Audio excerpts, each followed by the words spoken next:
հայտնի կրիստալային համով ջուր պատմական աղբյուրից։ It's good to see you here as well, and chairing the Religious Freedom Caucus, I believe, as well. So delighted that you're here. Thank you for the coverage that you've already done of the topics, so there's really no need to cover any of those topics. I will ask that my testimony be in the record as if presented. Without objection, so ordered, and all of your testimonies and any other information you want attached to the record. Thank you, Mr. Chairman. Mr. Chairman, I think just really get right to the heart of it. You've got 120,000 Christians that are being strangled, blockaded by Azerbaijan. It's against the peace agreement. It's against what the International Court of Justice has found. And yet it's taking place. It's being backed by Erdogan, who is the probably the leading Islamist person in the world that's pushing militant Islam of any government leader in the world is President Erdogan. He just got reelected on top of that. And he's got this pan-Turkic idea of a corridor, and the one kind of sliver of land that stands between him and this pan-Turkic corridor is Armenia. And so there were 3 incursions into Armenia proper the week we were there on the fact-finding trip. This isn't just Nagorno-Karabakh, this is into Armenia proper. And we were at Jermuk, which is a kind of a resort town in one part of Armenia, and you could see the Azeri forces on the other hill from where we were, and the ability for them to just lob artillery into that town at any time is right there. It really reminded me of Sarajevo in the situation there where you had the troops that just surrounded the hills and could just fire in and killed huge numbers of people. On top of this, people say, well, it's not about religion, and I agree it's not a religious conflict, but religion is there, and it's a key piece of it. It'd be hard to believe that this would happen to Nagorno-Karabakh if it was a Muslim population. It's a Christian population. And that's where, to me, I come in standing up for religious freedom and for religious minorities. I think it's important for us to stand up here. Another key thought on this, Mr. Chairman and Congressman Bilirakis, we have seen historic Christian populations being driven completely out of the Middle East, virtually. There's population left in Egypt, but it's been driven out of virtually everywhere else. This is another historic Christian population that's going to get driven out if we don't take some policy moves. And thankfully, we have some that are available to us. But how many more of these do we have to see? And you can see that that's the play that's taking place in Nagorno-Karabakh, that Azerbaijan's going to squeeze the place, just force the people to leave. You can leave, but you can't return. They'll go to Europe. They'll go to another part of Armenia. They'll come to the United States or Canada. They'll make a nice living. There are a number of diaspora of Armenia around the world now that have done very well, some of them in this room. It's wonderful people. But do we want to see yet another ancient Christian population be driven out of its homeland? Yet another one. And a lot of this is with U.S. weaponry that the Azeris have, or Israeli weaponry that the Azeris have. And I just say, no, we should not have that taking place on our watch and at this time. And it doesn't need to happen.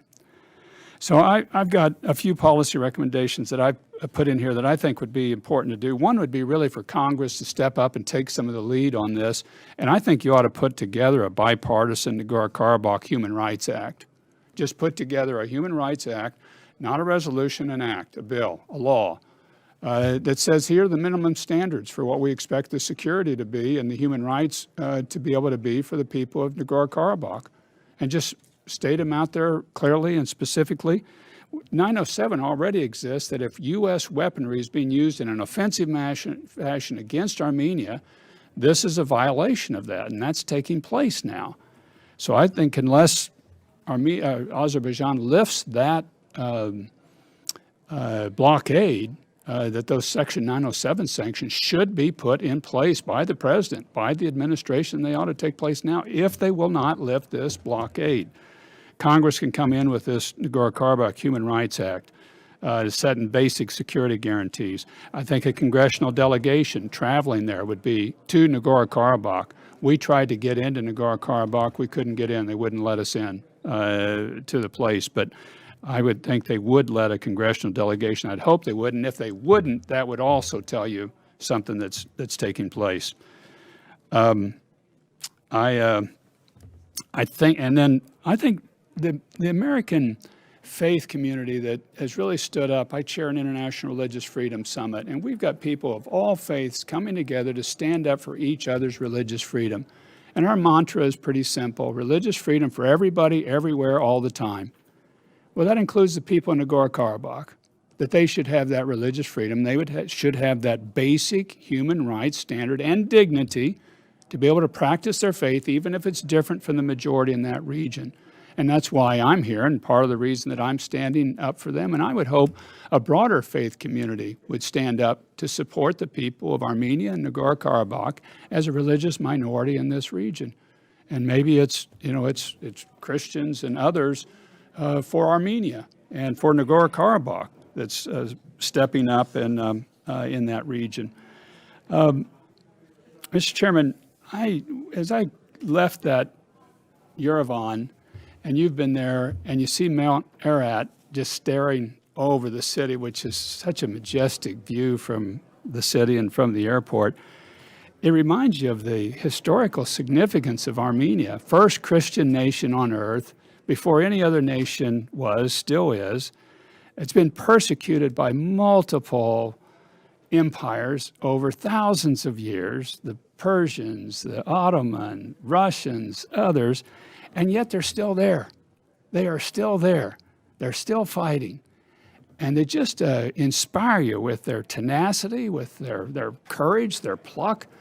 Armenia, to me, and I put it in my testimony, is really kind of the Israel of Christendom, where it stood there so long, and we should stand with them, and we should not allow them to be driven out of this ancient homeland with the use particularly of U.S. weaponry doing this.